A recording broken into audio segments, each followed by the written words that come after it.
వివాహ భోజనంబు వింతైన వంటకంబు ఒక్కొక్క నాట్య ముందు వివాహ భోజనంబు వింతైన వంటకంబు అయ్యయ్యో చేతిలో డబ్బులు పోయని అయ్యో చేతిలో డబ్బులు పోయని. ఈ పాటలన్నీ విన్నప్పుడు ఈ పాటల్లో నటించిన నటుల కంటే కూడా ఈ పాట పాడిన కంఠం మన మనసుల్లో అలా చొచ్చుకుపోతుంది. ఎందుకే నా మీద నీకింత కోపము సుందరి, వీరుడనే ధీరుడనే వినవే ఓ భామా, బలి బలి బలి బలి దేవా. హై హై ఘటోత్కచ అన్నప్పుడు ఒక్కసారి ఇలాగా అసలు ఆ ఎస్వి రంగారావు గారి గెటప్ కానీ ఆయన యొక్క ఆ హుందాతనం కానీ అసలు దానికి మా నాన్నగారు అనుగుణంగా ఆయన గాత్రం ఇవ్వటం, అంటే ఆయనకి రావాల్సినంత గుర్తింపు ఇంకా రాలేదని చాలామంది అభిమానులు. ఏ పాట అయితే మాధవపల్లి సత్యం గారికి ఒక ఖ్యాతిని తీసుకొచ్చిందో, ప్రపంచ ఖ్యాతిని, అంటే వివాహ భోజనంబు, అదే ఆయన జీవితంలో చివరి పాటగా. అయితే నాన్నగారు పాట, మీరు నాట్యం, ఇది ఎలా జరిగింది? ఎన్టీ రామారావు గారిని మనం ఇంత గొప్పగా మనం తలుచుకుంటున్నామంటే కృష్ణుడిగా, దానికి మూల కారణం మా పెదనాన్నగారు.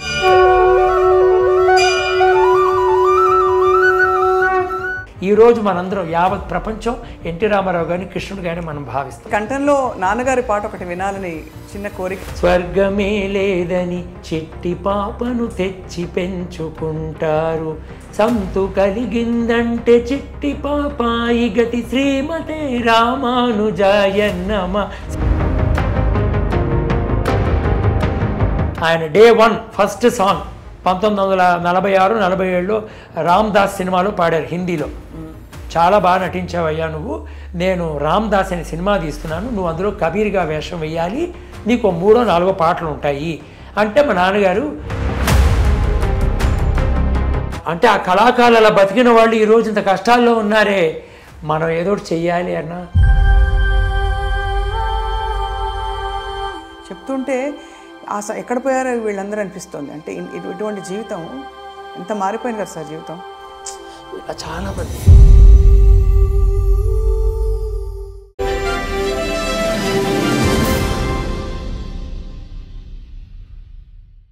అందరికీ సాదర స్వాగతం, నమస్కారాలు. వివాహ భోజనంబు వింతైన వంటకంబు, ఈ పాట లేదు. అయ్యయ్యో చేతిలో డబ్బులు పోయని, ఈ పాటలన్నీ విన్నప్పుడు ఈ పాటల్లో నటించిన నటుల కంటే కూడా ఈ పాట పాడిన కంఠం మన మనసుల్లో అలా చొచ్చుకుపోతుంది. ఈ పాట పాడింది ఎవరో కాదు, అందరికీ సుపరిచిత లెజెండరీ గాయకులు శ్రీ మాధవపల్లి సత్యం గారు. వారికి ఒక కుమారుడు, ఒక కుమార్తె. సత్యం గారు తెలుగు, తమిళ్, కన్నడ, మలయాళ, సింహళ, హిందీ ఇత్యాది భాషల్లో వేల పాటలు పాడారు విలక్షణమైన తన గాత్రధర్మంతో.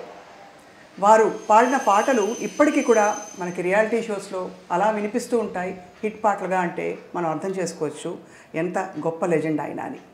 వారి స్మృతులు ఇవాళ తలుచుకోబోతున్నాం. వారి కుమారులు కలైమామణి బిరుదాంకితులు, అందరికీ సుప్రసిద్ధ నాట్య కళాకారులు శ్రీ మాధవపల్లి మూర్తి గారితో సంభాషిస్తూ సత్యం గారి జ్ఞాపకాల తోటలోకి అలా తొంగి చూద్దామా? సార్ నమస్కారం.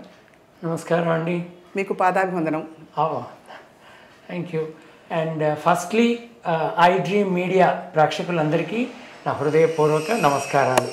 మీ జ్ఞాపకం అనే ఈ శీర్షిక చాలా ప్రసిద్ధిగాంచింది. అందులో నేను పార్టిసిపేట్ చేయటం, మా నాన్నగారి గురించి మాట్లాడాలని మీరు అడగటం నా భాగ్యంగా భావిస్తున్నాను. ఎనర్జీ అంటే సూర్యుడు ఇలా ఒక్కసారిగా విరుచుకుపడి మొత్తం వెలుతురు ఎలా వస్తుందో సత్యం గారి కంఠం అలా అనిపిస్తుందట చాలామందికి. అవును. మీకు నాన్నగారి కంఠం ఎలా అనిపించేది చిన్నప్పుడు పాటలు విన్నప్పుడు? నాన్నగారు చిన్నప్పుడు ఎలా ఉండేదంటే ఆయన ఇంట్లో కూర్చుని హార్మోనియంతో అప్పుడప్పుడు ప్రాక్టీస్ చేసేవారు. సో అప్పుడు మేము ఎక్కువ వింటూ ఉండేవాళ్ళం. రికార్డింగ్లకి అవి పెద్ద ఎక్కువ మేము వెళ్ళేవాళ్ళం కాదు చిన్నపిల్లలు అవ్వడంతో.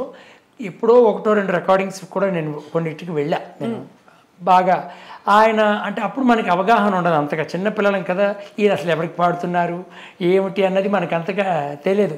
కానీ ఒకటి మటుకు మాకు తెలిసింది ఏంటంటే చాలా గంభీరమైన గొంతు అయింది. అవును అవును. ఆయన ఎక్కడి నుంచి పాడినా దాదాపు 500 మంది వెనకాల కూర్చున్నప్పుడు వాళ్ళకి బాగా వినిపిస్తుంది మైక్ లేకుండా. అటువంటి కంచు కంఠం అయింది. సో అలా మేము ఆయన ఇంట్లో ప్రాక్టీస్ చేస్తున్నప్పుడు మాకు ఒక స్టోర్ రూమ్ లాగా ఉండేది. అందులో ఆయన హార్మోనియం పెట్టుకుని ఆయన అప్పుడప్పుడు ప్రాక్టీస్ చేసేవారు, పద్యాలు అవన్నీ ఆయన ప్రాక్టీస్ చేసేవారు. అలా మేము వింటూ ఉండేవాళ్ళం. హై హై ఘటోత్కచ అన్నప్పుడు ఒక్కసారి ఇలాగా అది యాక్చువల్గా ఏంటంటే అసలు ఆ సెల్యులాయిడ్లో చూస్తే నభూతో నా భవిష్యత్తులో అనిపిస్తుంది. అసలు ఆ ఎస్వి రంగారావు గారి గెటప్ కానీ ఆయన యొక్క ఆ హుందాతనం కానీ అసలు దానికి మా నాన్నగారు అనుగుణంగా ఆయన గాత్రం ఇవ్వటం చాలా చాలా చక్కగా అబ్బింది. నాన్నగారు సంగీతాభ్యాసం ఎక్కడ చేశారు అంటే చిన్నప్పుడు ఆయన చిన్నప్పటి నుంచి నేర్చుకుని ఉంటారు కదా. యాక్చువల్గా ఏంటంటే ఆయన సంగీతంలో పెద్ద ప్రావీణ్యత లేదుట నాన్నగారు చెప్పడం.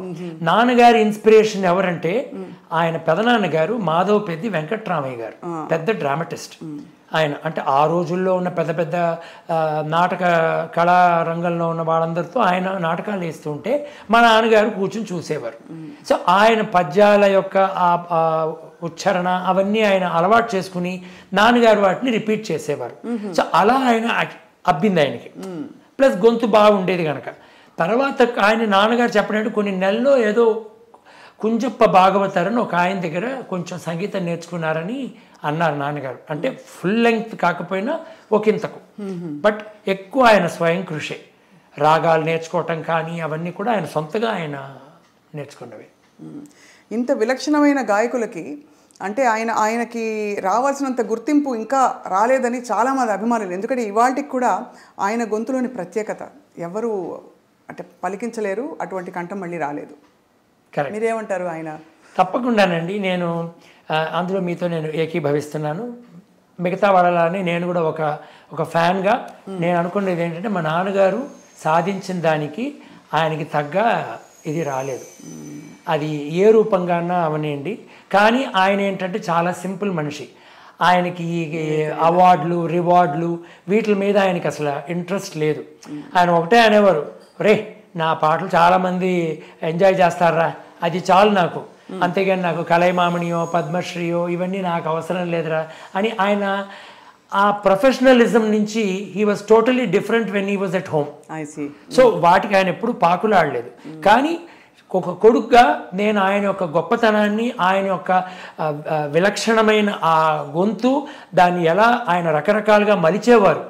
అటు కమెడియన్స్ కవని, ఇటు విలన్స్ కవని, అటు ఏటిది గుణచిత్ర పాత్రలకు కానీ, గుమ్మడి గారికి కానీ, నాగయ్య గారికి కానీ అందరికీ ఆయనకి అబ్బేది. కానీ ఆయనకి దాని తగ్గ ఏమిటంటారు అవార్డ్స్ కానీ అవి రాలేదు. అందుకని నాకు కలైమామణి జయలలిత గారు ఆవిడ చీఫ్ మినిస్టర్గా ఉన్నప్పుడు నాకు కలైమామణి వస్తే నేను చేసింది మన తెలుగు ఛానల్స్కి ఇచ్చినప్పుడు ఇంటర్వ్యూలో చెప్పింది, ఇది నాకు వచ్చింది కాదు మా నాన్నగారికి వచ్చిందని నేను ఐఎమ్ డెడికేటింగ్ ఇట్ అని చెప్పాను. నేను చేయగలిగింది కొడుకుగా ఇది ఒకటి.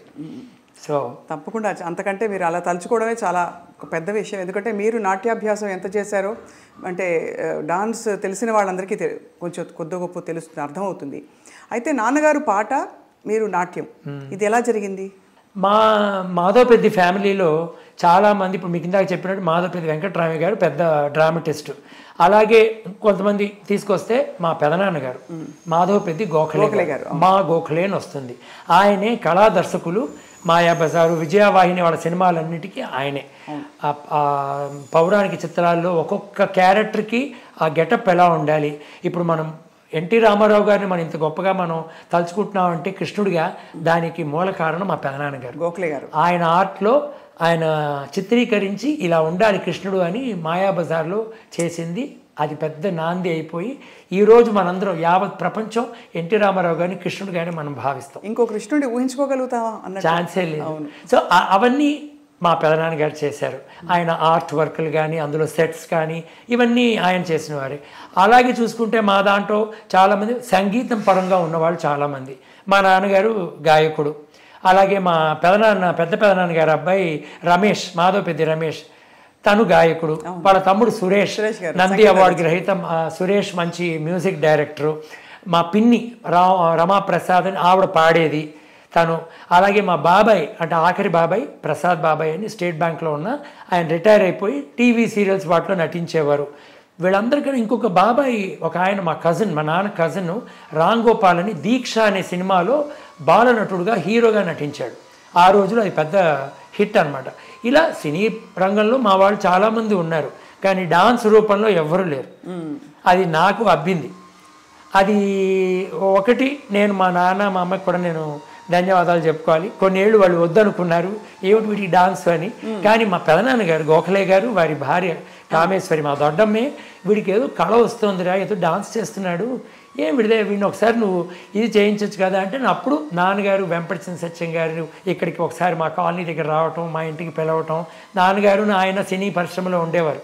వెంపటి సత్యం గారు అప్పుడు ఆయన డాన్స్ కొరియోగ్రాఫర్, సినిమాల్లో శ్రీకృష్ణ విజయం అలా చాలా చేశారు ఆయన. అలా పరిచయంతో ఆయన ఇంటికి పిలవడం, నన్ను ఒకసారి చేయడానికి తెలిసిందని చెప్తే నేను ఏదో చేశాను. తర్వాత ఆయన అన్నారు, నువ్వు మా dance school Kuchipudi art academy అని ఉంది పనగల్ పార్క్లో, అక్కడ చేర్పించమంటే అప్పుడు చేరానన్నమాట. ఎంతమంది దిగ్గజాలు అక్కడి నుంచి బయటకు వచ్చారంటే చాలా. ఇవాళ తెరపై కనిపిస్తున్న మహా నటులందరూ కూడా అందరూ. ఇంకోటి ఏంటి మీకు చెప్పాల్సింది, నేను చిన్న వయసులో యాక్చువల్గా నాకు 4-5 ఏళ్ల వయసులో మా ఇంటి పక్కనే 4 ఏళ్ళ అవతల పెద్ద నర్తకిమని ఉండేది, ఎడవల్లి రమ, వెంపటి సత్యం గారి స్టూడెంట్. ఆవిడ చెల్లెలు స్వర్ణ గాత్రం, ఆవిడ పాడితే ఈవిడ ఆడుతుంది. వీళ్ళ ప్రోగ్రామ్స్ జరుగుతుంటే వాడి రిహార్సల్స్ ఉన్నప్పుడు నేను వెళ్ళి కూర్చొని చూసేవాడిని. క్లాసులు స్కూల్ అవి వెళ్ళొచ్చిన తర్వాత 4వ క్లాసులో పెద్ద స్కూలే ఉంది, వెళ్ళొచ్చిన తర్వాత సాయంత్రం చూసి వచ్చి ఇంట్లో ఆడేవాడిని. మా అమ్మ నన్ను పట్టుకుని కొట్టేది, ఏమిటి డాన్స్ చేయటం నువ్వు, ఏమిటి ఇది అసలు ఎక్కడి నుంచి వస్తుంది ఏమిటి అని. అలా మొదలెట్టింది. మా పెదనాన్న గారి చలవ వల్ల మా అమ్మ మా నాన్న కూడా కన్విన్స్ అయ్యి వెంపటి గారి దగ్గర చేరడం జరిగింది అనమాట. మీ సోదరి పాడతారా? లేదు, మా అక్క షీఈ్ హౌస్ వైఫ్ అండ్ తన స్కూల్లో వర్క్ చేసింది. తన పేరు నాగలక్ష్మి. మా బావగారు వచ్చి ఉండవల్లి రవికుమార్, ఆయన వచ్చి జియోలాజికల్ సర్వే ఆఫ్ ఇండియాలో he was director in geological survey of India, senior జియాలజిస్ట్గా ఉండి రిటైర్ అయ్యి ఇప్పుడు కూడా ఆయన చాలా బిజీగా ఆయన కాన్ఫరెన్సెస్ OSGO అని ఆయన చూసుకుంటున్నారు. కానీ నాట్యానికి పాటతో అంత అనుబంధం ఉంది కాబట్టి మీరు నర్తిస్తూ పాట కూడా నేర్చుకుని పాడుతారు. అంటే వెంపటి సత్యం గారి దగ్గర డాన్స్ నేర్చుకుంటున్నప్పుడు మాకు ఒక సెక్షన్ ఏంటంటే సంగీతం నేర్చుకోవాలి. అది ఎవరు నేర్పించారు? మేము చాలా అదృష్టవంతులం. పాత్రాయని సంగీతరావు గారు, మ్యూజిక్ డైరెక్టర్, ఘంటసాల గారి రైట్ హ్యాండ్. అవును. ఆయన మాకు సాయంత్రాలు వచ్చి ఒక గంట సంగీతం నేర్పించేవారు. అన్ని ఘంటసాల గారి పాటలన్నీ తూర్పు దిక్కు నాదిగో అని, దినకర శుభకర అని, ఇవి కాకుండా త్యాగరాజ కీర్తనలు, ఇలాగా శ్యామాశాస్త్రి కీర్తనలు, ఇవన్నీ కూడా మాకు నేర్పించేవారు. అలా కొంచెం డెవలప్ అయింది. ఎందుకంటే ఎప్పుడు ఒక డాన్సర్కి ఏమవుతుందంటే పాడుతూ మనం క్లాస్ తీస్తే అదొక ఇది బాగుంటుంది. చాలామంది పాడలేని వాళ్ళు ఏం చేస్తారంటే టేప్ వేసేస్తారు, మ్యూజిక్ ఆన్ చేసేస్తే పిల్లలు ఆడండి అంటారు. నేను అలా చేయను, నేనే పాడుతూ నేనే తీస్తాను. సో మా నాన్నగారంతా నేను పెద్ద సింగర్ని కాదు, కానీ ఏదో ఒక 5% ఏమన్నా నేను ఒకంతకు పాడగలను, అందులో నేను మేనేజ్ చేసుకొస్తున్నాను అనమాట. మీ కంఠంలో నాన్నగారి పాట ఒకటి వినాలని చిన్న కోరిక, మీరు అనుమతిస్తే. శివ గోవింద గోవింద హరి గోవింద గోవింద, స్వర్గమే లేదని చిట్టి పాపను తెచ్చి పెంచుకుంటారు, సంతు కలిగిందంటే చిట్టి పాపాయి గతి శ్రీమతే రామానుజాయన్నమ. శివ గోవింద గోవింద హరి గోవింద గోవింద. ఇది వెలుగు నెలల చిత్రంలో రేలంగి గారికి నాన్నగారు పాడారు. అవును, రేలంగి గారికి ఎస్వి రంగారావు గారికి అచ్చంగా అసలు వారి గొంతే పలుకుతోంది పాడుతోంది అన్నట్టు అంత సహజంగా ఉండేది. అంటే మాటకి పాటకి మధ్య ఎక్కువ వ్యత్యాసం తెలియకుండా ఉండేది వ్యత్యాసం, కానీ తెలిసేది కాదు. అలా మాట్లాడుతూ రంగారావు గారు పద్యం అందుకున్నా అది అంటే ఆ రోజుల్లో ఉన్న ఆ గాయకులకి ఏంటండి, గాయని కానీ గాయకులు కానీ వీళ్ళందరికీ ఒక విశిష్టమైన ఒక ప్రక్రియ వాళ్ళలో ఉండేది. ఆ వాయిస్ మాడ్యులేషన్ ఆ దర్శకులు కానీ వాళ్ళు కానీ చెప్తే ఇలా బలాని క్యారెక్టర్ అండి, ఇదిగో ఇక్కడ ఈ పేతాస్లో జరుగుతోంది ఈ పాట అని చెప్తే దాని భావం తగ్గట్టు పాడేవాళ్ళు వాళ్ళు. ప్రతి ఒక్క గాయకురాండ్రు ఆ రోజుల వాళ్ళు. సో ఆ నాన్నగారికి ఆయన అదృష్టం ఏంటంటే పాడినవి కొన్ని వేల పాటలు లెక్కలో తక్కువైనా ఆయన చాలా డిఫరెంట్ క్యారెక్టర్స్కి, జగ్గయ్య గారిలాగా, గుమ్మడికి, నాగయ్య గారికి, రమణారెడ్డి, రేలంగి, రాజబాబు, పద్మనాభం, మీరు చెప్పండి, సత్యనారాయణ, ప్రభాకర్ రెడ్డి, ధూళిపాళ, ముక్కామల, మీరు చెప్పండి, వీళ్ళందరికన్నా అబౌవ్ ఎస్వి రంగారావు గారు. ఎవరికైనా ఆయన చాలా డిఫరెంట్గా ఆయన వాయిస్ని మలిచి పాడేవారు. అది హాస్యంగా కానివ్వండి, కరుణరసంతో కానివ్వండి, పేతాస్లో కానివ్వండి, హ్యాపీగా కానివ్వండి, అది ఆయనలో ఉన్న గొప్పతనం నాన్న వాయిస్లో. పిఠాపురం గారితో కలిసి చాలా ఎక్కువ పాటలు పాడారు కదా. చాలా, మేము బాబాయ్ అనే పిలిచాము ఆయన్ని. పిఠాపురం నాగేశ్వరరావు గారు నాన్న కలిసి కొన్ని వేల సంగీత కచేరీలు చేశారు, డ్రామాలు నటించేవారు. నాన్న చింతామణిలో బెల్వమంగళుడు వేస్తే ఆయన భవానీ శంకరుడు, అలా నాటకాలు చేసేవారు. అవి కాకుండా సినిమాల్లో చాలా యుగళ గీతాలు వాళ్ళిద్దరు కలిసి పాడారు. అందుకనే సి నారాయణ రెడ్డి గారు 1975లో ఆంధ్రప్రదేశ్ ప్రభుత్వం వాళ్ళు నాన్నకిను పిఠాపురం గారికి 25 ఇయర్స్ సెలబ్రేషన్ చేశారు సుబ్బిరామిరెడ్డి గారి ఆధ్వర్యంలో. అప్పుడు వీరికి జంట గాయకులని కూడా వాళ్ళు ఆయన నారాయణ రెడ్డి గారు ఒక టైటిల్ని ఇచ్చారనమాట.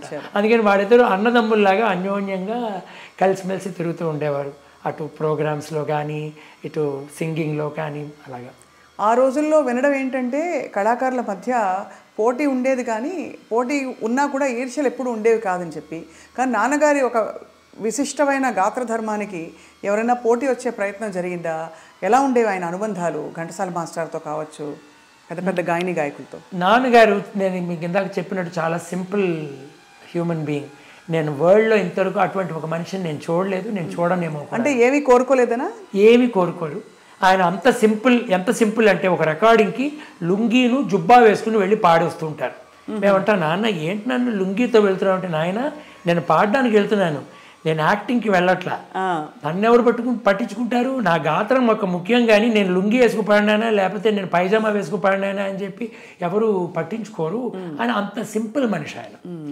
సో ఆయనకి ఏంటంటే ఆయనకి చాలా ప్రిన్సిపల్డ్ మ్యాన్. ఆయనకి ఎవ్వరి గురించి ఆయన ఏ రోజు నాకు తెలిసి మా అక్కకి కానీ మా చుట్టాలందరికీ కానీ ఎవరిని ఆయన దూషించలేదు. ఎవరిని ఒకే బలాన్ని వాళ్ళు వచ్చారు మనకి పాటలు పోయినాయి అన్న బాధ ఏనాడు పడలేదు.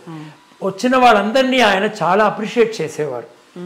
ఆ వచ్చిన గాయకులు ఆ కాలంలో అందరినీ ఏం పాడారా ఈ పాట, విన్నాను నాన్న, ఈ పాట విన్నావా అని మేము ఎవరన్నా అంటే, ఎవర్రా పాడింది నాన్న, బలాన్ని వాళ్ళు పాడాను, చాలా బాగా పాడారా, నేను పాడలేనురా ఇలాగా అని ఒప్పుకునే ఒక మంచి మనసు ఇది ఎవరికి రాదు.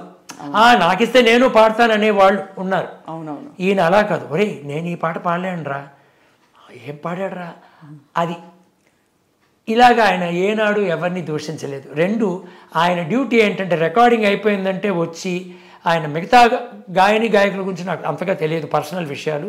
ఈయన చేసే పని ఏంటంటే రాత్రి 9ంటికి వచ్చిన స్నానం చేసి కూర్చుని భోజనం చేసే లోపలే ఆయన మొత్తం సాంగ్ ఫుల్ లిరిక్స్ బుక్లోకి ఎక్కిచ్చేస్తారు. ఏ ప్రొడక్షన్కి పాడారు, ఏ శృతిలో పాడారు, ఎవరు తోటి గాయకులు, ఎవరు మ్యూజిక్ డైరెక్టర్ అన్న పాయింట్స్ అన్నీ ఉంటాయి. ఆయన పాడిన పాటలన్నీ పదిలంగా మాకు ఉన్నాయి. దాదాపు 8-10 బుక్కల పైన ఇంతంతలా బుక్కులు మాకు ఉన్నాయి. పద్యాలు అవనండి, తత్వాలు అవనండి, శ్లోకాలు అవనండి, పాటలు అవనండి, ఏదన్నా అవనండి. ఆయన డే 1 ఫస్ట్ సాంగ్ 1946-47లో రామ్ దాస్ సినిమాలో పాడారు హిందీలో. ఆ రోజు నుంచి ఫస్ట్ హిందీ పాటతో మొదలు పెట్టారు. అంతకుముందు నటించారు కదా. అది ఆ రోజులో ఎలా ఉండేదంటే మీకు తెలిసే ఉంటుంది, ఒక గాయని గాయకులకి ఏమిటంటే వాళ్ళే నటిస్తూ వాళ్ళే పాడతారు. త్యాగరాజ భాగవతర్ గారు కానీ, ఎంఎస్ సుబ్బలక్ష్మి గారు కానీ, ఇలాగ అందరూ, ఎన్ఎస్ కృష్ణన్ గారు, టిఏ మధురం గారు, వీళ్ళందరూ తమిళ్లో పెద్ద యాక్టర్లు, వీళ్ళందరూ వాళ్ళ పాటలు వాళ్ళే పాడుకునేవారు. అలాగా నాన్నని ఎంపిక చేసింది వైవి రావు గారు, మన నటీమణి లక్ష్మి గారి పెద్ద ప్రొడ్యూసర్ కమ్ డైరెక్టర్. ఆయన నాన్నగారి నాటకం చూసి చలో ఢిల్లీ అని, చాలా బాగా నటించావయ్యా నువ్వు, నేను రామ్ దాస్ అనే సినిమా తీస్తున్నాను, నువ్వు అందులో కబీర్గా వేషం వేయాలి, నీకు 3-4 పాటలు ఉంటాయి అంటే మా నాన్నగారు అది సద్వినియోగం చేసుకుని అది షూటింగ్ మొత్తం ఆ రోజులో కలకటాలో చేశారు. 1.5 ఏడాది పాటు. 46లో ఆయన వెళ్ళి 47లోనే ఎప్పుడో తిరిగి వచ్చారు. అక్కడే మొత్తం రికార్డింగ్లు షూటింగ్ అన్నీ చేసుకుని వచ్చారు. స్వాతంత్రం కూడా రాలేదు అప్పుడు. అప్పటికి సో నాన్నగారు చెప్పింది అదనమాట. ఆ టైంలో అలాగా వాళ్ళు పాట మీద అవగాహన, అలాగే క్యారెక్టర్స్, ఆ రెండింటి మీద వాళ్ళ అవగాహన ఎక్కువ ఉండేది కొంతమంది కళాకారులకి. అలా నాన్నగారు అలాగే మొదలెట్టారు. కానీ ఆయనకి యాక్టింగ్ మీద మక్కువ అంతగా లేదు. ఏవో కొన్నిట్లో అడిగారని చేశారు. మన మాయా బజార్లో బడి బడి దేవా పాట ఆయనే పాడుతూ రథం మీద సుభద్రనిను అభిమన్యుని తీసుకెళ్తారు ఘటోత్కచుడి దగ్గరికి. అది అది నాన్నగారే ఆ విజువల్లో. అలాగే దక్షయజ్ఞంలో క్యారెక్టర్ చేశారు. బాపు గారు సంపూర్ణ రామాయణంలో విశ్వామిత్రుడు చేశారు. శోభన్ బాబు గారు, నాగరాజు, రాముడు లక్ష్మణుడు వాళ్ళతో అలా కొన్ని చేశారే కానీ ఆయనకి నటన పైన ఎక్కువ అవగాహన లేదు, పాడడం వరకే. ఆ అయిపోయింది. నేను చెప్పినట్టు ఆయన ఇంటికి వచ్చి ఆయన సింపుల్ సిటీ ఆయన కూర్చొని రాసుకోవటం, తర్వాత మా పెదనాన్నగారు, మా బాబాయ్, మా దొడ్డమ్మ, మా పెదనాన్న పిల్లలు, మా పిన్ని, మా అమ్మ వీళ్ళందరూ కూర్చొని ప్యాక్ ఆడుకోవటం. ఆయన అదొక్కటే యావగేషన్. ఇంకా ఎక్కడికి సినిమా పార్టీలను డిన్నర్లు పిలిచారు అవి అంటే ఇంకా అతి ముఖ్యం, వెళ్ళి తీరాలి అంటేనే పెడతారు కానీ లేకపోతే అసలు ఎక్కడికి వెళ్ళరు. ప్రివ్యూలు వస్తే కొన్ని ప్రివ్యూలకి, అది కూడా నేను మా అక్క మేము మరీ చెప్తే నాన్న ప్లీజ్ నాన్న ఆ సినిమా ప్రివ్యూ పిలుస్తున్నారు వెళదాం. ఒరే నాయన నాకు పని ఉందిరా నేను నాన్న ప్లీజ్ నాన్న ఎలాగైనా పెట్టుకుందామంటే ఏదో ఆల్టర్నేట్ షోకి ఏదో పెట్టి వాళ్ళు పిలిచేవారు. మరి ఈయన అందులో ముఖ్యమైన పాటలు పాడుంటారు. అప్పుడు మేము వెళ్ళేవాళ్ళం మా యొక్క ఇంట్రెస్ట్తో. అంతేగాని ఆయనకి పెద్ద ఇంట్రెస్ట్ ఏముండేది కాదు. మీరు అప్పుడు స్కూల్లో ఉన్నప్పుడు మీ ఫ్రెండ్స్ అందరికీ తెలుసా మీరు ఒక పెద్ద సెలబ్రిటీ? యా అంటే తెలుగు వాళ్ళకి ఎక్కువ బాగా పరిచయం అయ్యేది. నేను చెన్నైలో పుట్టి పెరగడంతో తెలుగు వాళ్ళు నాతో అంత సినిమా వాళ్ళే నాతో చదువుకున్న వాళ్ళు. మన కోదండపాణి గారి అమ్మాయి యాక్ట్రెస్ శుభ అని వాళ్ళ చెల్లెలు, అలాగే కన్నదాసన్ గారు రైటర్ ఆయన ఒక కూతురు, ఇలా చాలా. విద్యాసాగర్ నా క్లాస్మేటు, మ్యూజిక్ డైరెక్టర్ విద్యాసాగర్. నేను విద్యాసాగర్ ఒక 6 ఏళ్ళు కలిసి చదువుకున్నాం, 9వ క్లాస్ వరకు, 5వ క్లాస్ నుంచి. ఇలా చాలామంది మాకు సినిమా వాళ్ళందరూ మాకు అలవాటు ఉండేది. సో వాళ్ళందరికీ తెలిసేది, ఓ నా సత్యం గారి అబ్బాయి అని, అలాగే వాళ్ళ పిల్లలని మాకు. కానీ మాకేంటి అవన్నీ అసలు ఆ సెలబ్రిటీ ఫీలింగో అవన్నీ మాకు ఏం తెలియదు. బికాస్ వీళ్ళు ఆ సెలబ్రిటీ స్టేటస్లో లేరు. వీళ్ళు అంటే జనానికి ఉండొచ్చు కానీ నాన్నగారు అంత సింపుల్గా. అసలు మీరు ఆయన చూసారంటే మాధవ సిస్టర్ గారే ఈయన అంటారు. మీకు ఒక ఎగ్జాంపుల్ నేను ఇక్కడ చెప్పాలి. ఒకనొకప్పుడు ఫ్యాన్స్ మీకు అందరికీ తెలుసు, చెన్నైలో సినిమా వాళ్ళందరినీ చూడడానికి బస్సులు వేసుకొచ్చేవారు. తిరుపతికి వెళ్ళి అక్కడ దర్శనం చేసుకుని గుండు కొట్టించుకుని ఇక్కడికి వస్తే టీ నగర్కి ఒక 15 మంది ఆర్టిస్టులు ఇక్కడే ఉండేవారు. అప్పుడు అనురాలంగే గారు, కృష్ణన్ రాజు గారు, దేవరు కాంచన గారు, రాజసులోచన, కేవి మహాదేవన్, మాధవ సత్యం గారు, ఇలా చెప్పుకుంటూ పోతే ఇంకో 10 మంది ఎగ్జాంపుల్. శారద గారు, ఇలాగా కృష్ణ గారు, వీళ్ళందరూ విజయనిర్మల గారు. సో వీళ్ళందరినీ చూడడానికి వీళ్ళు బస్సుల్లో వచ్చేవారు. ఒక టైంలో ఒక ట్యాక్సీలో ఒక 6 వచ్చారు. వచ్చి మా ఇంటి బయట ఆగి మా నాన్న అక్కడ కూర్చుని పిచ్చి చెట్లు అవన్నీ ఉంటే గడ్డి అవి పీకుతున్నారు తలపాగా కట్టుకుంటుంటే వీళ్ళు వచ్చి ఆవిడ మాధవ సత్యం గారిని మేము కలవాలని మా నాన్నగారిని అడిగారు. వాళ్ళు అడిగేప్పుడు ఆయన అవునని ఏంటి ఆయన అంటే మేము బలాని ప్రొద్దుటూరు ఎక్కడి నుంచి వస్తున్నామండి, మేము ఆయన మహా ఫ్యాన్లు, మేము అసలు ఆయనకి కనిపిస్తే కాళ్ళ మీద దండం పెట్టాలని మేము అక్కడి నుంచి వచ్చామండి, మిమ్మల్ని చూసి వెళ్దాం, అదే వారిని చూసి వెళ్దామని వచ్చామన్నారు. అలాగే నేను ఒక్క నిమిషం ఉండండి నేను పిలుస్తాను అని చెప్పి ఈయన వెనకాల వైపు పెరటి వైపు వెళ్ళి చేతులు కొడుక్కుని ఈ తలపాగా తీసేసి అదే లుంగి చొక్కాతో బయటకు వచ్చారు. రానైనా నేనే మాధవ సత్యం గారు. సార్ అదేమిటండి మేము మీకు ఈ ఇదేమిటిది గడ్డి అవి పీక మీ తోటమాలు అనుకున్నాం మేము, ఆయన చూసి మీరేమిటి సార్ గడ్డి పీకుంటున్నారు, ఏనాయన మా ఇంటి గడ్డి నేను పీక్కోవడం వల్ల ఏమన్నా మీకు తప్పు వచ్చిందా మీకు అంత సింపుల్ ఈయన. అది ఆయనలో ఉన్న గొప్పతనం. ఆయన జీవితాంతరం ఆయన వెళ్ళింది సైకిల్లోనే. ఇది చాలా మందికి తెలియదు. సైకిల్ మీద పాండి బజార్కి వెళ్ళి ఈ పెద్ద వాళ్ళని కలిసి మాట్లాడిన అక్కడ సైకిల్ ఆపుకుని సరదాగా మాట్లాడి అటు ఎవరు నాగయ్య గారు అవని, రాజబాబు గారు అవని, నాగేష్ గారు కమెడియన్ అంత ఫ్రెండ్, వీళ్ళందరూ అలా పరిచయాలు మాట్లాడుకుని అక్కడ మళ్ళీ ఈయన కూరలవి కొనుక్కుని సైకిల్లో తిరిగి వచ్చేవారు. ఆయన పోయే 1.5, 2 3 ఏళ్ల వరకు చేశారు ఆయన. తర్వాత నేను ఆపాను, ఒకసారి పడ్డారు. నేను నాన్న ఇది లాస్ట్, నా కారు కూడా ఉంది అప్పుడు, కారులో ఉంటే నాకు ఎక్సర్సైజ్ రా నాయన, నీ పని నువ్వు చూసుకో నేను వెళ్ళొస్తాను అని. ఆ 75, 76 ప్రాంతంలో ఆయన ఏజ్ పడ్డప్పుడు ఇంక నేను ఆపాను. నాన్న నువ్వు ఇంకెక్కడికి వెళ్ళాలన్నా నువ్వు అన్నీ ఇక్కడే కొనుక్కోవాలి, నువ్వు వెళ్ళకూడదు అంటే అప్పుడు ఆపారు. అసలు అంత సింపుల్ హ్యూమన్ బీయింగ్ నేను సినీ పరిశ్రమలో ఎవరిని చూడలేదు. సో ఒకలా చూస్తే ఇది ఒక వృత్తి ప్రవృత్తి అన్నీ కూడా అలా కలిసిపోయి పాటని చాలా ఎంజాయ్ చేస్తూ ఆస్వాదిస్తూ ఆయన పాటే జీవితంగా మలుచుకున్నారు కదా సార్.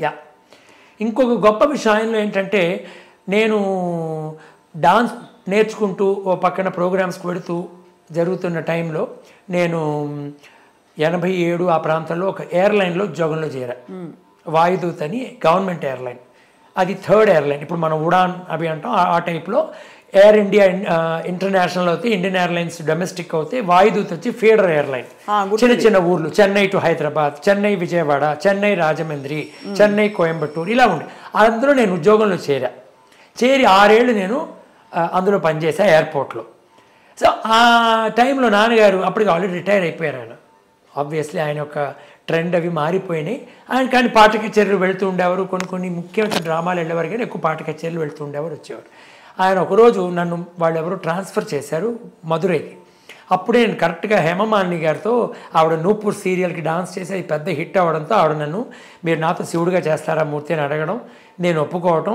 ఇంకో పక్క నా దగ్గర నేర్చుకున్న మీనాక్షి శేషాద్రి నన్ను డాన్స్లో అన్న మనిద్దరం ప్రోగ్రామ్స్ చేద్దామని, మీ ఇద్దరం కలిసి ప్రోగ్రామ్స్ చేయడం అని మొదలైనప్పటికీ ఈ షిఫ్టింగ్ ప్రాబ్లం అవుతుందని నేను ఏం చేయాలో తెలియని పక్షంలో మా నాన్నగారు ఆయన విజ్డమ్ ఎంత మంచిదో చూడండి. ఆయన అన్నారు, ఒరే నాయన నువ్వు మీ ఉద్యోగం రిజైన్ చేసే అన్నారు. ఇదేంటి నాన్న అన్న. అలా కాదురా నాయన, నేను 53 ఏళ్ళు నేను చదువుకుంది 4వ క్లాస్ వరకే. నన్ను కాపాడింది ఈ పరిశ్రమ గొంతుతో. అవును, నేను ఇంకా పాడుతున్నాను, ఇంకానే పాడతా పిలిస్తే. కానీ నువ్వు భగవంతుడి దయవల్ల నీకు ఇంత కళ అబ్బింది కూచిపూడి, ఆ వెంపటి గారి ధర్మం అని, నువ్వు దాన్ని సద్వినియోగం చేసుకో. ఏమిటి మనకున్న దాంతో మనం సంతోషంగా ఉందాం. మనకి పోర్ష్ కార్లును ఆడి కార్లు ఉంటేనే మనం కళాకారులం కాదు. కళాకారులు ఉన్న వాళ్ళు నిజమైన కళని వాళ్ళు 10 మందికి పంచిపెట్టే విధంలో నువ్వు మంచి కళను నేర్చుకున్నావు. అది ఏదో సరదాగా పాడగలవు, దాన్ని పెట్టుకుని చక్కగా నీ డాన్స్ నువ్వు ఇది చేసుకో నాయన. నువ్వు బయటకు వచ్చే నువ్వు మరీ తెల్లవారుజామున 3ంటికి లేచి ఎయిర్పోర్ట్కి వెళ్ళడం, రాత్రి 12ంటికి వచ్చి మళ్ళీ 3ంటికి వెళ్ళడం, ఇలాంటివి వద్దురా నాయన అని చెప్పారు. నెక్స్ట్ డే నేను రిజైన్ చేశాను నా సెంట్రల్ గవర్నమెంట్ జాబ్కి. Central government job వదిలేసుకున్నారు.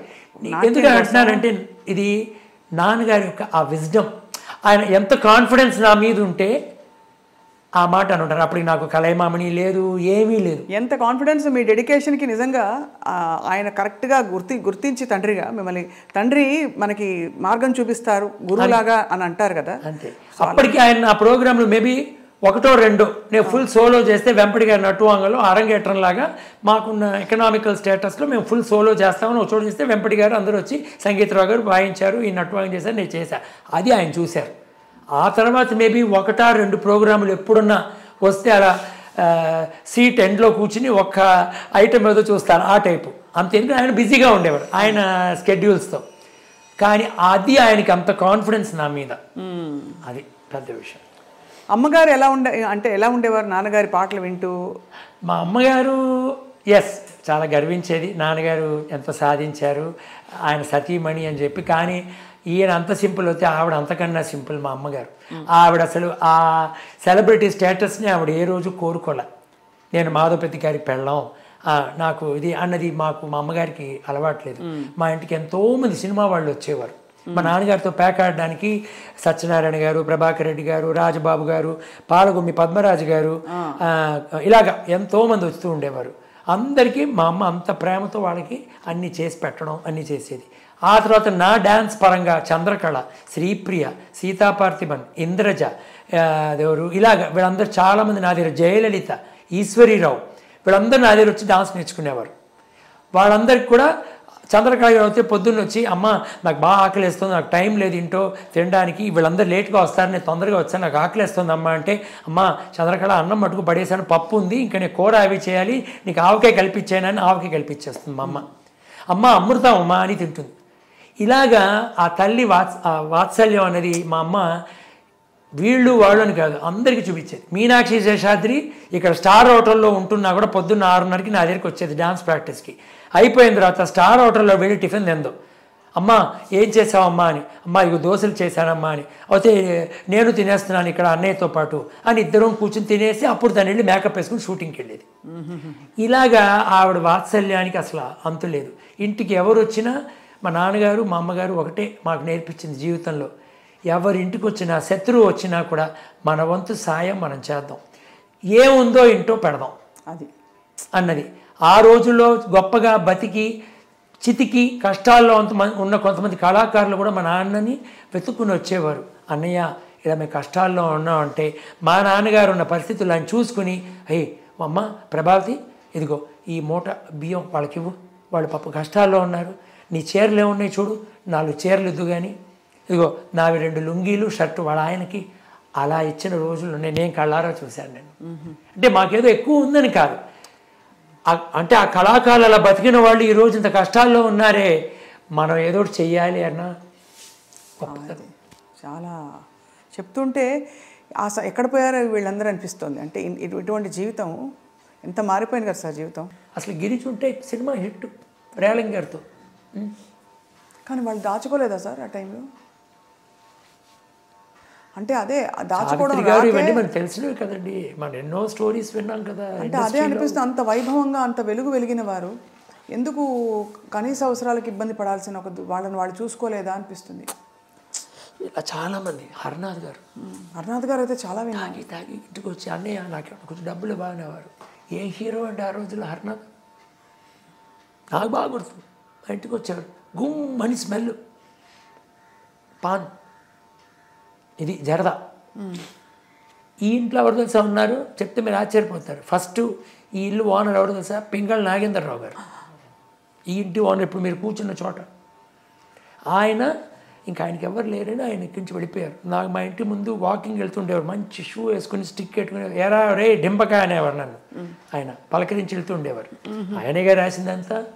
ఇది గోఖలే గారి ఇల్లు, మా ఎదురిల్లు. ఇలా ఆయన ఘంటసాల గారికి అమ్మారు ఈ ఇల్లు.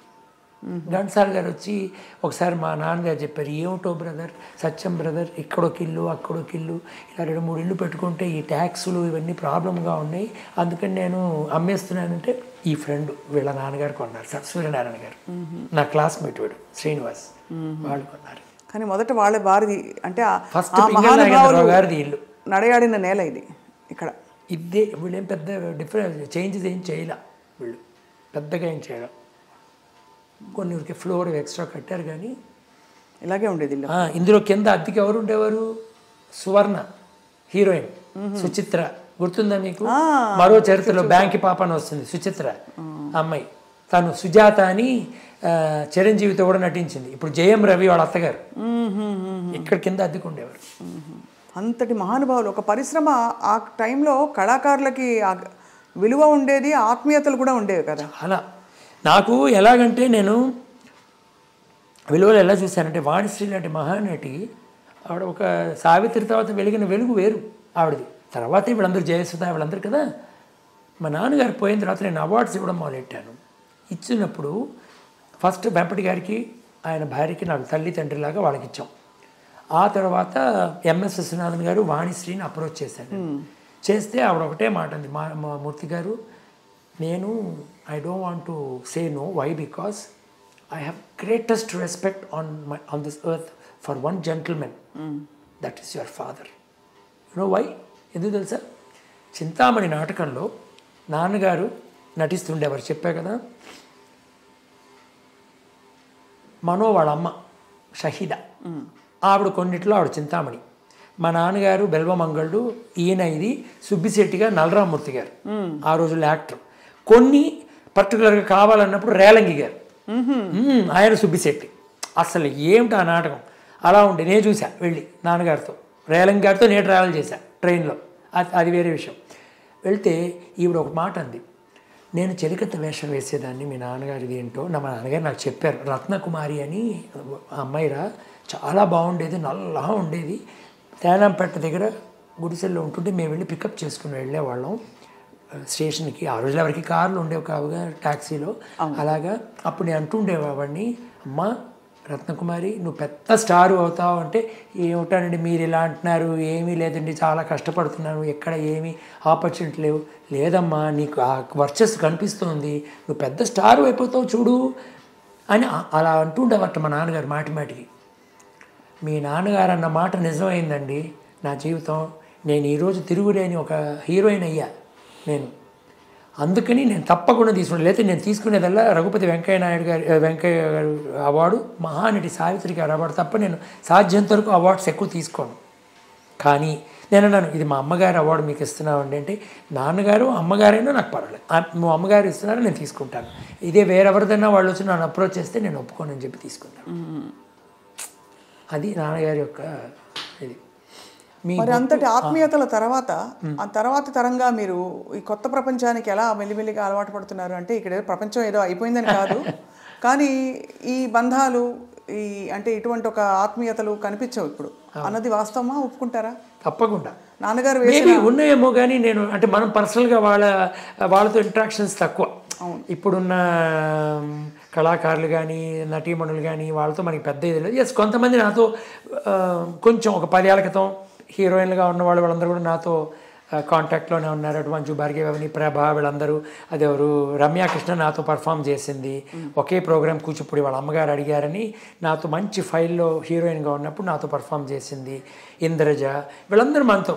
సో వాళ్ళందరిలో కూడా I could see a lot of this thing. ఇప్పుడు మొన్న మధ్యన కూడా నేను కొంతమంది ఒకళ్ళు ఈశ్వరిరావు వాళ్ళని కలిస్తే వచ్చి నా దగ్గర నమస్కారం పెట్టి వెళ్ళింది, మాస్టర్ గారు అని చెప్పి పలకరించి వెళ్ళింది. కల్పన రాఘవేంద్ర నా అదే డాన్స్ నేర్చుకుంది కొందాం. మొన్న మధ్యన హైదరాబాద్లో వెళ్తే తను అలాగే మాస్టర్ గారు అని కాదు, వద్దమ్మా అలా చేయకండి, అయ్యో మాస్టర్ గారు మీరు అని.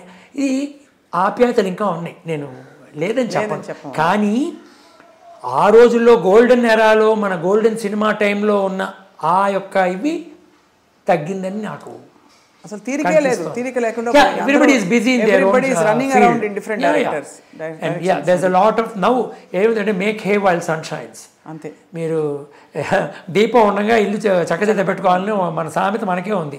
అందులో ఎవరికి వాళ్ళు బిజీగా ఉన్నారు, దాన్ని మనం తప్పుగా కూడా తీసుకోకూడదు. సో ఎవరిది ఆప్యాయతలు అవి ఉండే ఉంటాయి. మనకి అంత ఇది I didn't see in the because మనకి వాళ్ళతో టచ్ ఇప్పుడు అంతగా ఎక్కువ లేవు. ఇప్పుడున్న ప్రజెంట్ జనరేషన్ స్టార్స్ కానీ సింగర్స్ కానీ ఎస్ దే హ్యావ్ ఎలివేటెడ్. ఆ రోజుల్లో ఎన్ని వేల పాటలు పాడినా వాళ్ళు తెలిసి తెలియకుండా కనిపించేవారు. అటు బాలు గారు అవనండి, సుశీల గారు అవనండి, అసలు జానకి గారికి చెప్పాలంటే వాల్యూమ్స్ వీ కెన్ టాక్. మా చుట్టం ఆవిడ ఎస్ జానకి గారు చెప్పారు సురేష్ గారు చెప్పారు. మా మామ సైడు ఆవిడ సిస్లా వారు, రెండో పక్క మా ఆవిడ సైడు మా ఆవిడ సొంత పెదనాన్న కొడుకు చేసుకుంది ఆవిడ చెల్లెలు కూతుర్ని. సో వాడిద్దరే మా కన్యాదానం చేసింది. సో జానకి గారు అంతటి గొప్ప మనిషి. అసలు ప్రేమని ఎలా బయటికి చూపించాలని మన ఆవిడదే నేర్చుకోవాలి కొన్ని విషయాల్లో. అంతటి తారాస్థాయిలో ఆవిడ ఉండి కూడాను అందరితో అంత సింపుల్. మా నాన్నగారి తర్వాత నేను చాలా ఆదరించేది ఆవిడ, బాలు గారు, వీళ్ళందరూ, సుశీల గారు, వీళ్ళందరూ ఏంటంటే అసలు ఆప్యాయతలు కానీ మనం ఎక్కడ కనిపించినా వాళ్ళు వచ్చి పలకరించటం, మన మీద ఏ మూర్తి బాగున్నావా అని అనడం పెద్ద విషయం అండి. మనం చిన్న కళాకారులు వాళ్ళ ముందు, కానీ వాళ్ళ యొక్క ఏమిటంటారు అభిమానం అవి అనేది చాలా గొప్ప విషయం. ఇది ఇప్పుడున్న తరం వాళ్ళు తెలుసుకోవాలి. దిస్ ఇస్ ఇప్పుడు మనం ఇన్నేళ్ళు అయిన తర్వాత మనం ఎందుకు వీళ్ళ గురించి మాట్లాడుతున్నాం అంటే జ్ఞాపకం అనే ఈ శీర్షికలో ఎందుకు మనం ఇవన్నీ మాట్లాడుతున్నాం? ఎందుకంటే అవన్నీ గోల్డెన్ అవి చెక్కి వెళ్ళిన విషయాలు. ఇవి ఈ రోజు కాదు, 10 జనరేషన్స్ కూడా ఇది వచ్చి పెద్ద పాఠం తెలుసుకోవాలి. How simple you should be. నీకు ఎంత ఉన్నా నీకు ఈగో ఉండకూడదు. కరెక్ట్. ఇవన్నీ మనం తెలుసుకోవాలి.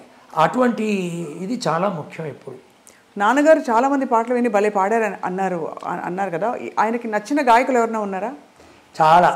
మొట్టమొదట ఆయనకి బాగా నచ్చిన గాయకుడు బాలు గారు. అవునా? బాలు గారు ఎందుకంటే ఆయన ఎన్నోసార్లు అంటే చాలా ఆయన కల్మషం లేని మనిషి. మా నాన్నగారు ఓపెన్గా చెప్పారు, ఒరే అసలు బాలు ఏమిట్రా అంత బాగా అలా పాడాడు, నా వల్ల కాదురా, ఏమిటి అసలు ఆ స్థాయి ఏమిటి, ఆ ఫినిషింగ్ ఏమిటి, అక్కడ అసలు మోల్డింగ్ ఏమిటి, ఆ వాయిస్ చేంజ్ ఓవర్ ఏమిటి అని అలాగా ఆయన పెద్ద ఫ్యాన్ ఇళయరాజా గారికి. కానీ ఇళయరాజా గారిదే ఆయన పాడతారేమో అనుకున్నా ఆ ఛాన్స్ నాన్నగారికి దొరకల. కానీ ఇళయరాజా గారి మ్యూజిక్, ఎంఎస్ విశ్వనాథన్ గారు వాళ్ళందరివి ఈయనంతా ఆస్వాదించేవారు. అలాగే ప్రతి ఒక్కళ్ళు ఎవరో కొంతమంది కొత్త వాళ్ళు వచ్చి కూడా మా ఇంట్లో ఏదో ఆడిషన్ కోసమని, ఏమండి మా అమ్మాయి పాడుతుంది సినిమాల్లో, ఇప్పుడు ఒక సినిమా పాడుతోంది, మీ దగ్గర పాడించాలని వచ్చామని ఏదో పాడించడానికి వస్తే అలా ఎంకరేజ్ చేసి పంపించేవారు. అమ్మా నువ్వు సుశీల్లా తయారవుతావు, అబ్బా పైకి వస్తావు నువ్వు. ఏమిటంటారు చూడండి, కొన్ని బ్లెస్సింగ్స్ రియల్ అవుతాయి. అవును, ఇందాక వారి గురించి చెప్పారు కదా మీరు. వాణిశ్రీ గారు, పి సుశీల గారే చాలా చోట్ల చెప్పారు. ఆవిడ సినిమా ఇండస్ట్రీకి రాకమునుపు నాన్నగారు ఆల్రెడీ పాడడం మొదలెట్టేశారు. 7-10 ఏళ్ళు అప్పటికే. ఆయన విజయనగరం పాడడానికి వెళ్ళినప్పుడు ఒక కచేరీకి సుశీల గారి తండ్రి వారు ఇంటికి భోజనానికి పిలిచారు నాన్నగారిని. వెళ్ళి కూర్చుని భోజనానికి కూర్చున్నప్పుడు ఇలా మా అమ్మాయి సంగీతం నేర్చుకుందండి, ఒక అమ్మాయి సుశీల అని మీ ముందు పాడుతుంది, మీరు ఆశీర్వదించాలి అంటే ఆవిడ వచ్చి పాడారట, తంబూరా పెట్టుకుని మా నాన్న చెప్పారు. సన్నగా ఉన్నారా సుశీల, వచ్చి పాడింది. నేను చెప్పాను, అమోఘమైన భవిష్యత్తు ఉందమ్మా నీకు, నువ్వంటే ఏమోనండి మాకు సినిమాలు అవి మాకు తెలియదు, మా ఫ్యామిలీస్లో ఇవి అలవాట్లేదు అని ఆయన చెప్పారట. కానీ నాన్నగారు అన్నారు, మీరు మంచి విధంగా తీసుకురండి, ఆ అమ్మాయికి మంచి భవిష్యత్తు ఉంది అని చెప్పి. ఇది చాలా ఏళ్ల తర్వాత సుశీల గారే చెప్పారు. అవును, మా నాన్నగారు మాకు చెప్పారు, కానీ ఆవిడ చెప్పడం అనేది మనకి ఒక సంతృప్తికరమైన విషయం. ఆవిడే చెప్పారు, నన్ను ఫస్ట్ ఆడిషన్ చేసింది మాధవపెద్ది గారు అని చెప్పింది ఆవిడ. అది ఇంతటి మరి జీవితం అలా కొనసాగుతున్నప్పుడు సింధూరం సినిమాలో కృష్ణవంశీ గారి సినిమాలో పాడారుగా. పాడారు, అది ఆహాలో కూడా పాడారు. ఆహాలో యాక్చువల్గా ఏంటంటే నా ఫ్రెండు శివకుమార్ అని ఫిల్మ్ డైరెక్టర్, నేను ఈ మధ్యన నాన్నగారిది 100th ఇయర్ అయింది, పోయిన ఏడాదికి ముందేడాది నాన్నగారు షేర్డ్ విత్ ఘంటసాల గారు అండ్ ఎన్టీ రామారావు గారు. అప్పుడు నేను కొడుగ్గా నేను ఈ అవార్డులవన్నీ ఇస్తూ వస్తున్నాను మా నాన్నగారి పేరుతో.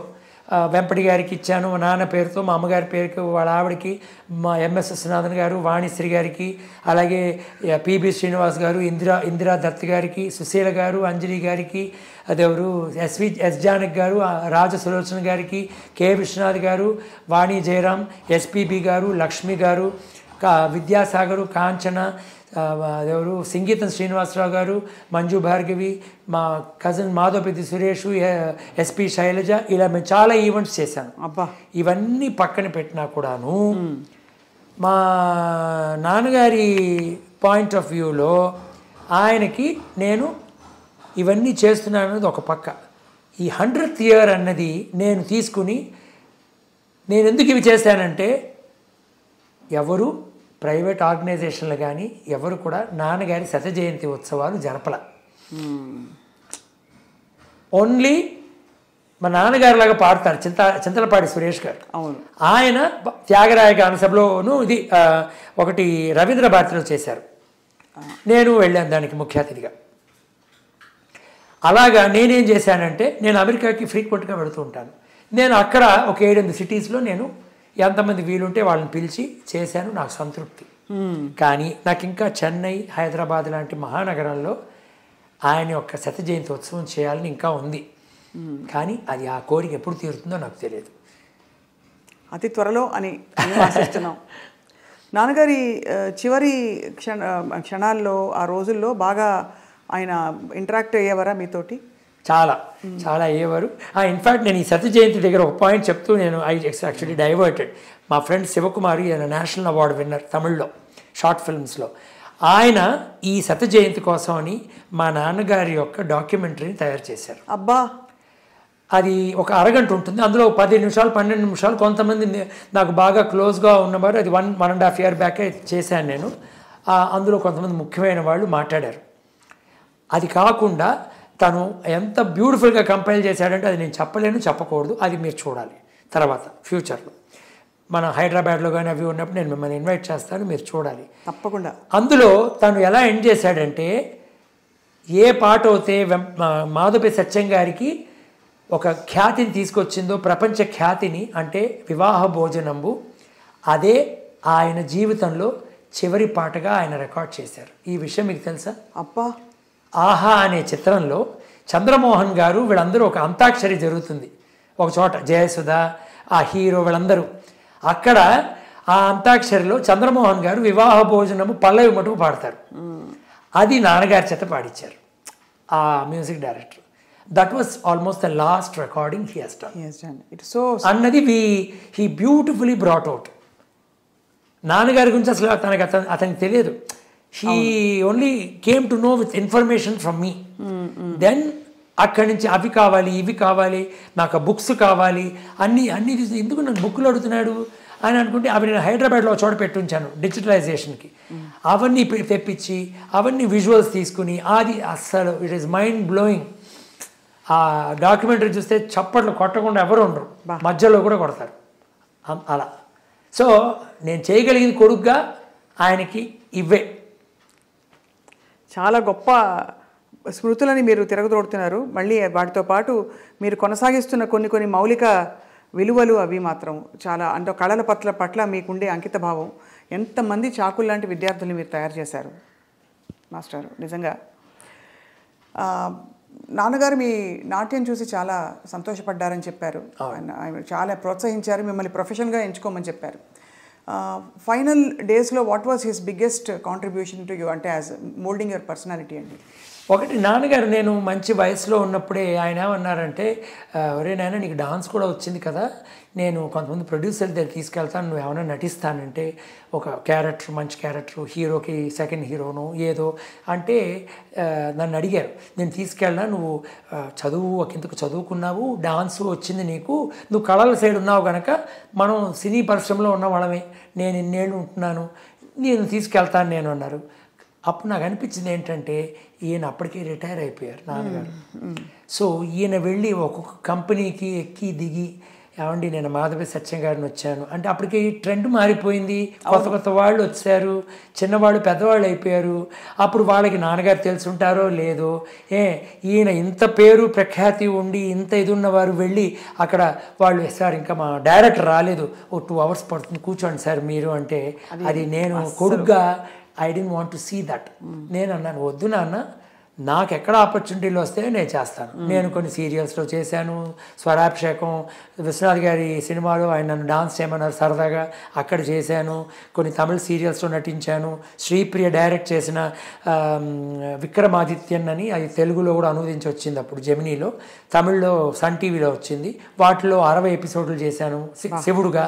సో నాకు cinema was not the thing. నేను వెళ్ళుంటే I could have become a big actor maybe also because of the nuances నాకు చేతిలో ఉన్నాయి కనుక. నవరసాలు పలకగలిగిన ఇవి ఉన్నాయి. ఎప్పటికీ మనకు డాన్సర్కి మనం చూసేది అదే. అవి ఉన్న వాళ్ళు రాణించిన విధంగా మిగతా హీరోయిన్లు కానీ వాళ్ళు రాణించలేదు. మీరు వైజయంతి మాల దగ్గరించి చూడండి, సావిత్రి గారు, వాణిశ్రీ గారు, హేమమాలిని, మీనాక్షి శేషాద్రి, జయప్రద, కమల్ హాసన్, ప్రభుదేవ, శోభన, మీరు వీళ్ళందరినీ తీసుకోండి, వీళ్ళు ఎమోట్ చేసేంత రేంజ్లో మిగతా వాళ్ళు చేయలేరు. అవును, ఎందుకంటే వీళ్ళకి డాన్స్ ఇస్ ద బేస్. వాళ్ళు అందులో ఆరి తేరారు. అది ఏ స్టైల్ అవనండి, వాళ్ళతో చెప్పేస్తారు, వాళ్ళు డైలాగ్ చెప్పక్కర్లా, కొన్ని ఆ డైరెక్టర్ అనుకున్నట్టు ఆ భావాన్ని కళ్ళ ద్వారా చూపిస్తారు, వాళ్ళు పెదవుల ద్వారా చూపించగలరు. అది అందులో ఉన్న విషయం. సో అందుకని ఆర్ట్ని we took as our profession and నాన్నగారి ఆశీర్వచనాలు. సో ఆయన చివరి ఈ రోజుల్లో ఏం చేసేవారంటే, he was by himself enjoying. అప్పటికి 1.5 ఏళ్ల క్రితం ఆయన పోయే ముందు మా అమ్మగారు పోయారు సడన్గా.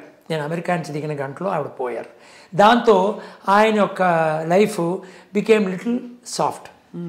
బట్ ఒక 4-5 నెలలకి నాకు కూతురు పుట్టింది, ప్రతిభ దాని పేరు. మా అమ్మగారి పేరు చెట్టు పెట్ట, నాగ ప్రతిభ దాని పేరు. తను ఇప్పుడు yoga instructor from Isha Foundation. She also dances with me Kuchipudi. And yes, she wanted to choose this instead of ఒక మెయిన్ ఇంజనీర్ గాను, లేకపోతే యూనో సిఏ సైడు, లేకపోతే అవి నేను వెళ్ళన్నాను. నేను ఎందుకు వెళ్తానంటే నేను ఎంకరేజ్ చేశాను. అది చిన్న పిల్లగా ఉండడంతో ఒక 1 ఏడాది పాటు దాన్ని చూస్తూ ఆయన చక్కగా కాలం గడిపేవారు. నేనేమన్నా విషయాలు చెప్తే ఆయన వినేవారు.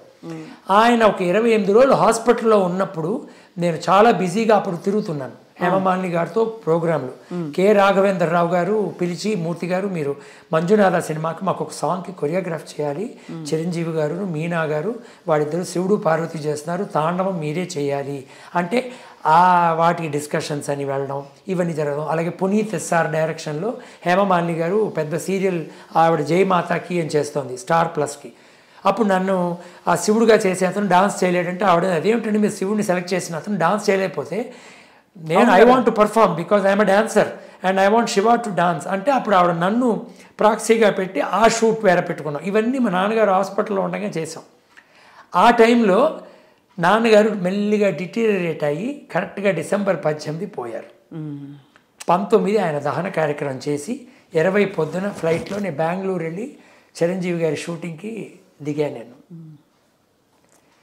అది ఆ విషయం నేను చేయబోతున్నాను అనేది వారం ముందు మా నాన్నకి చెవులో చెప్పా. ఆయన సంతోషంగా 2 చేతులతో ఇలా ఆశీర్వదించారు, కళ్ళల్లో నీళ్ళు వచ్చాయి ఆయనకి. చాలా సంతోషం. అంటే మరి రాఘవేంద్రరావు గారు చాలా పెద్ద లెవెల్, చిరంజీవి గారు పెద్ద పేరున్న మెగాస్టార్, ఇవన్నీ ఆయన విని చాలా సంతోషించారు. అప్పుడు నేను వెళ్ళి వర్క్ చేశాను. నేనేమో చెప్పొస్తున్నానంటే ఆయన ఎటువంటి వారంటే ఆయన ఎప్పుడు నాకు చెప్పింది, నాయన మన ప్రొఫెషన్ చాలా ముఖ్యం.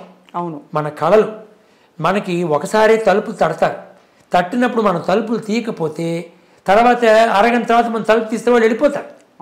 సో ఆపర్చునిటీలు వచ్చినప్పుడు నువ్వు సద్వినియోగం చేసుకో, వదులుకోకు. ఏదో మా నాన్నకు ఒంట్లో బాగుండలేదు, మా ఇంట్లో పెళ్ళి, నేను ప్రోగ్రామ్ చేయనండి, నేను తర్వాత చేస్తాను, ఇవన్నీ పెట్టుకోకూడదని అన్నది నాకు అలవాటు. అందుకని ఈ రోజు కూడా నేను నా ప్రయారిటీ ఎవరన్నా నన్ను అనేది మా కజిన్ పెళ్ళని ఇన్వైట్ చేస్తే నేను వస్తాను. కానీ ఒకవేళ నాకేమన్నా హేమమాలిని గారితో ప్రోగ్రామ్ కానీ నా ప్రోగ్రామ్ కానీ ఉందంటే నేను అక్కడ ప్రయారిటీ ఇచ్చిన తర్వాత నేను ఏదో ఫంక్షన్కి అటెండ్ అవుతా అని చెప్తా. సో ఇది నాన్నగారు నాకు ఇచ్చిన బోధన. ఇలాంటివన్నీ పాపం ఆయన ఆ లాస్ట్ ఫ్యూ ఇయర్స్లో అవన్నీ చెప్తూ వచ్చేవారు కొన్ని విషయాలు. మెయిన్గా ఆయనకు ఆశ ఏమిటంటే ఆ పాత జ్ఞాపకాలు అన్ని ఎవరన్నా వస్తే వాళ్ళతో ఆయన షేర్ చేసుకునేవారు. అంటే ప్రాబబ్లీ ఆయన he felt he might not live long ఏంటని మనకు తెలియదు, కానీ ఇలాంటి విషయాలు తర్వాత తరానికి తెలియాలి, ఇది నాలో ఉండిపోకూడదు అన్నది ఆయన చాలా ఇదిగా చెప్పి మాకు చిన్నప్పటి నుంచి చెప్పేవారు. అప్పుడప్పుడు మేము అనుకున్నా ఏంటి నాన్న ఇవి చెప్తున్నాం అనుకున్న రోజులు ఉండుంటాయి. ఆ చిన్న వయసులో మనకున్న రన్నింగ్ అరౌండ్ ఆడుకోవడం అన్న దీంతో అప్పుడు మనకి ఇవి ఎక్కువ. పెద్దవాళ్ళం అయ్యే కొద్దీ మాకు అది అర్థమైంది. అటు మా అక్కని నన్ను ఇద్దరిని కూర్చోబెట్టి చెప్పేవారు కొన్ని విషయాలు. నాన్న కష్టే ఫలి, కష్టపడ్డావా నువ్వు ఫలితం చూస్తావు, నువ్వు కష్టపడలేదా నీకు ఫలితం రాదు. నీకు పూర్వజన్మ సుకృతం ఏదో కొంచెం రావచ్చు, కానీ అవన్నీ నడమంతుడు సీరియలాగా కొంచెం వచ్చి అటు వెళ్ళిపోతుంది. అలా వద్దు, నువ్వు కష్టపడు, బాగా కష్టపడు, ఆ కష్టపడితే నీకు ఫలితం వస్తుంది అనేవారు నాన్నగారు. ఇలాగా ఆయన యొక్క చివరి జీవితం చక్కగా ఎవరు వచ్చినా చాలా ప్రేమతో అనురాగంతో అటు మా ఫ్యామిలీ ఫ్రెండ్స్ అవనివ్వండి, మా చుట్టాలు అవనివ్వండి, పోయేంత వరకు ఆడారు ఆయన. ఆ 28 రోజులు హాస్పిటల్లో అడ్మిట్ అయినప్పుడు ఆయన ఆడలేకపోయారు. అంత తప్ప ఆ పడ్డ 2 రోజుల ముందు కూడా ఆయన పేకాట ఆడారు. ఆయన జీవితం చాలా సంపూర్ణమైన జీవితం, సంపూర్ణమైన సంపదని అందరికీ ప్రపంచానికి మిగిల్చి వెళ్ళారు వారు. చాలా మనసుని కదిలించే విషయాలు చాలా చెప్పారు గురువుగారి వాళ్ళ. మిమ్మల్ని మాస్టర్ గారు అనాలా గురువుగారు? నేను మీ దగ్గర నేర్చుకునే భాగ్యం నాకు కలగలేదు. నేను ఉత్త సంగీతంలో ఉండిపోయి డాన్స్ నాకు అవకాశం రాలేదు. నీకు ఇప్పటికీ టైం ఉంది నేర్చుకోవాలని. అమ్మో, డాన్స్కి కళలకి ఒక ఏజ్ అనేది లేదండి. నన్ను ఇప్పటికీ కాంచన్ గారు అడుగుతారు, మూర్తి నేను ఒక ఐటమ్ వచ్చి ఇదే నేర్చుకోవచ్చా, అట్లీస్ట్ ఒక జావళిలాగా నాకు నేర్పిస్తావా అంటారు. శారద గారు ఎప్పుడు కనిపించిన మాస్టర్ గారు నా జీవితంలో కోరిక ఉండిపోయిందండి, మీ దగ్గర నేను నేర్చుకోవాలనుకున్నాను, కానీ నాకు కొంచెం హెల్త్ అవి చూసుకుని నేను ఎప్పుడో ఒక టైంలో నేను వచ్చి మీదే నేర్చుకుంటాను. ఆ మాట అనడమే పెద్ద విషయం అండి మనకి ఇలాంటి కళాకారులు. సో ఏజ్ అన్నది నాట్ ద థింగ్. సో మా దొడ్డమ్మ గారుకి మీరు చాలా ఆత్మీయులు. ఒక దుర్గాదేవి గారు నాకు తల్లి లాంటిది దుర్గాదేవి గారు. మేము ఎన్నో ప్రోగ్రాంలు ట్రావెల్ చేసాం, అమెరికా మొత్తం తిరిగాం 84లో, దాదాపు 50 నగరాలు వెంపటి గారితో. సో మాకు తల్లిలాగా మాతో కూడా ఉంటుండే దుర్గా గారు. బకుళాదేవి వేషం, చండాలికలో మాయ వేషం, అసలు ఈ గెటప్కి ఆ గెటప్కి అసలు wide ranging. SV Ranga Rao range ఆవిడ. అందులో వచ్చిందా ఆవిడ మాయ అంటే మరి మీకు తెలుసు కదా, చండాలిక తల్లి అన్ని మాయలు మంత్రాలతో చేయగలదు, అలాంటి క్యారెక్టర్. ఇక్కడ వకుడాదేవి అంటే శ్రీనివాసు తల్లి, చాలా భవ్యంగా ఎదురు చూస్తురా తండ్రి. కరెక్ట్. సంగీతరావు గారి మధురమైన సంగీతం, అద్భుతం. అసలు గొప్ప ప్రపంచంలోకి తీసుకెళ్లారు మూర్తి గారి వాళ్ళ.